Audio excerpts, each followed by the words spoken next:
तेनालीराम के कारनामों से राजगुरु बहुत परेशान थे। हर दूसरे तीसरे दिन उन्हें तेनालीराम के कारण नीचा देखना पड़ता था। वह सारे दरबार में हंसी का पात्र बनता था। उन्होंने सोचा कि ये दुष्ट कई बार महाराज के मृत्युदंड से भी बच निकला है। इससे छुटकारा पाने का केवल एक ही रास्ता है कि मैं स्वयं इसको किसी तरह मार दूं। उन्होंने मन ही मन एक योजना बनाई। राजगुरु कुछ दिनों के लिए तीर्थयात्रा के बहाने नगर छोड़कर चले गए और एक जाने माने बहुरूपिये के यहाँ जाकर उससे प्रशिक्षण लेने लगे। कुछ समय में वे बहुरूपिये के सारे करतब दिखाने में कुशल हो गए। वे बहुरूपिये के वेश में ही वापस नगर चले आए और दरबार में पहुंचे।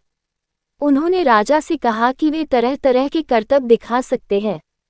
राजा बोले, तुम्हारा सबसे अच्छा स्वान कौन सा है? बहुरूपिये ने कहा, मैं शेर का स्वान बहुत अच्छा करता हूँ महाराज। लेकिन उसमें खतरा है, उसमें कोई घायल भी हो सकता है और मर भी सकता है। इस स्वान के लिए आपको मुझे एक खून माफ करना पड़ेगा। महाराज ने उनकी शर्त मान ली। एक शर्त और है महाराज, मेरे स्वान के समय तेनालीराम भी दरबार में अवश्य उपस्थित रहे। बहुरूपिया बोला, ठीक है, हमें ये शर्त भी स्वीकार है, महाराज ने सोचकर उत्तर दिया। इस शर्त को सुनकर तेनालीराम का माथा ठनका। उसे लगा कि यह अवश्य कोई शत्रु है जो स्वान के बहाने मेरी हत्या करना चाहता है। अगले दिन स्वान होना था। तेनालीराम अपने कपड़ों के नीचे कवच पहनकर आया ताकि अगर कुछ गड़बड़ हो तो वह अपनी रक्षा कर सके। स्वान शुरू हुआ। बहुरूपिये की कला का प्रदर्शन देखकर सभी दंग थे।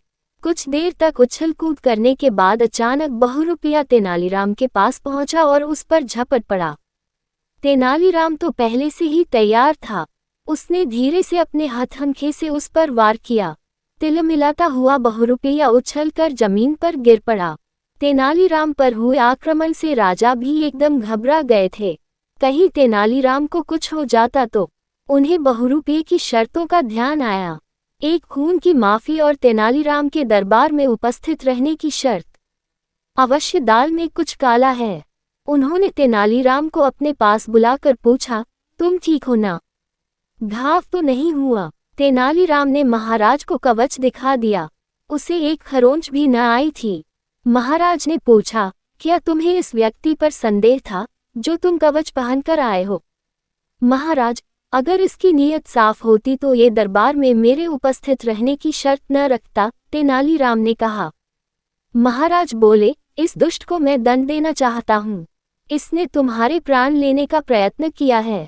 मैं इसे अभी फांसी का दंड दे सकता हूँ, लेकिन मैं चाहता हूँ कि तुम स्वयं इससे बदला लो। जी हाँ, मैं स्वयं ही इसको मजा चखाऊंगा। तेनालीराम गंभीरता से बोला। वह कैसे? महाराज ने पूछा। बस आप देखते जाए, तेनालीराम ने उत्तर दिया।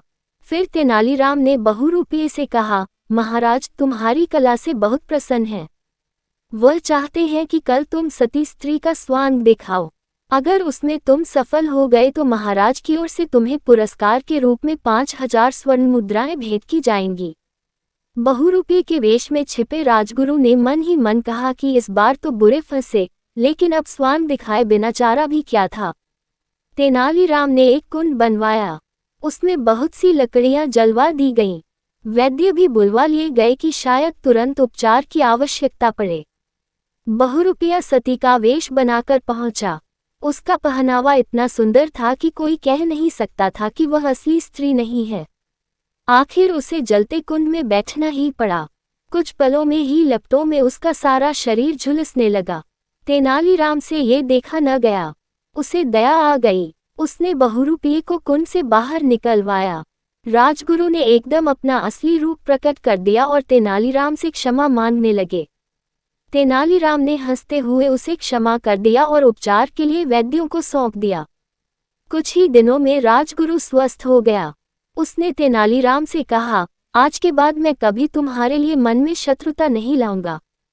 तुम्हारी उदारता ने मुझे जीत लिया है। आज से हमें दोनों अच्छे मित्र की तरह रहेंगे। तेनालीराम ने राजगुरु को गले लगा लिया। उसके बाद तेनालीराम और राजगुरु में कभी मनमुटाव नहीं हुआ।